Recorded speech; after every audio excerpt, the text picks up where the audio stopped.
পাহাড়ে গেলাম ঝাড়খণ্ডের সব থেকে বড় বাবার মাথায় জল ঢালতে গিয়ে, যে পাহাড়টা দেওঘর থেকে জল ঢালার পরে বাসকিনা জল ঢালতে যাওয়ার পথে পড়বে। আর এই সেই অভিশপ্ত পাহাড়, যেই পাহাড়টাতে 2022 সালে রোপে অ্যাক্সিডেন্ট হয়েছিল। তো পাহাড়টার নাম কি আর পাহাড়ের উপরে কি আছে চলো বলি তোমাদেরকে। দেওঘর জল ঢালা পার্ট 5। তো রাধে রাধে বন্ধুরা, চলে এসে একটা নতুন ব্লগ ভিডিও নিয়ে। তো দেওঘরে বাবার মাথায় জল ঢালার পরে আমরা এখন চলে এসেছি ঝাড়খণ্ডের ত্রিকুট পাহাড়ে, যে পাহাড়টা তোমাদের দেওঘর থেকে বাসকিনা জল ঢালতে যাওয়ার মাঝখানেই পড়বে। আর তোমরা এবার দেখো পাহাড়টা কত উঁচু, আর পাহাড়ের উপরে তোমরা দেখতে পাচ্ছ একটা রোপে করা আছে। সেই রোপেটা এখন বন্ধ আছে, কারণ 2022 সালে এখানে রোপে অ্যাক্সিডেন্ট হয়েছিল, তাই এখানকার প্রশাসন রোপেটাকে এখন বন্ধ করে দিয়েছে। তোমরা এই ভিডিওটা দেখলে বুঝতে পারবে অ্যাক্সিডেন্টটা। তো এই বাইকের গ্যারেজে আমাদের পুরো টাইম বাইক রেখে দিল। আর তোমরাকে বলে দিই, যারা ত্রিকুট পাহাড় ঘুরতে আসছো তারা চোরের কাছ থেকে সাবধান, মানে মোবাইল আর খাবার চোর। যেমন ওই যে গাছের উপরে তোমরা দেখতে পাচ্ছ বড় চোর বসে আছে, কারণ একটু সুযোগ পেলে তোমাদের মোবাইল আর ব্যাগ থেকে সব খাবার এরা সাপাচাট করে দেবে।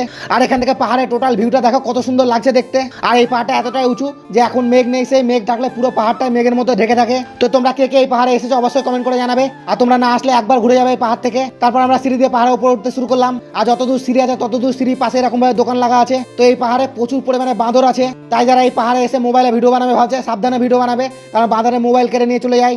তারপর আমরা সিঁড়ি দিয়ে উপরে উঠতে শুরু করি। আর উপরে উঠতেই দেখি এই কাকাকে যে রামফল বিক্রি করছে। তো এই ফলটা এতদিন আমি মোবাইলে ভিডিওতে দেখেছি, আজকে সামনাসামনি দেখে নিলাম। ফাইনালি আমরা যতদূর সিঁড়ি আছে ততদূর উঠে গেলাম এখন পাহাড়ের উপরে। আর এখানে ছোট ছোট মন্দির করা আছে, দুর্গা মন্দির। তো সিঁড়ি শেষ হলে কি হবে, এবার আমরা পাহাড় বেয়ে উঠবো উপরে। আর এদিকে সব দেখো পাহাড় বেয়ে উঠতে শুরু করে দিয়েছে উপরে। আর আরেকটু উপরে উঠতে দেখি একটা পাহাড়ের উপরে কালী মন্দির। তো কালীমাকে দেখে মনে হচ্ছে অনেক পুরনো কালীমা এটা। তারপর আমাদের পাহাড় বেয়ে উপরে উঠার জার্নি শুরু হলো। তো সায়নদাকে মোবাইল দিয়ে আমি এখন উপরে উঠতে শুরু করে দিয়েছি। আর এদিকে সায়নদা উঠছে। আর তোমরা দেখো এদিকে কোনো সিঁড়ি নাই, আমরা পাহাড় বেয়ে পাথর বেয়ে উঠছি। আর এদিকে আগে আগে আমাদের টিমগুলো উঠছে উপরে। আর এরকম ভাবে ভিডিও বানিয়ে উপরে ওঠা প্রচুর রিস্ক, কারণ এখন বর্ষার টাইম। আর উপরে উঠে পা ব্যথা হয়ে গেছে, তাই হালকা করে ধ্যানে বসে গেলাম, কারণ এর থেকে আর বেশি উপরে উঠতে ইচ্ছা করছে না আমাদের। তো ফাইনালি অনেক টাইম হয়ে গেছিল, তাই উপর থেকে নেমে চলে আসলাম নিচে। আর নিচে নামার কোনো ভিডিও করিনি, কারণ নিচে অনেকটাই রিস্কে নেমেছি আমরা। আর এই হচ্ছে আমাদের পুরো টিম চলে এসেছে এখন গ্যারেজে বাইক নেওয়ার জন্য। আর এখান থেকে বাইক নিয়ে আমরা বেরিয়ে যাবো বাসকিনাথ বাবার মাথায় জল ঢালার জন্য। তো আজকে ভিডিও এখানে শেষ করছি। ভিডিও ভালো লাগলে শেয়ার করে দেখাবো। অন্য বলা টাটা।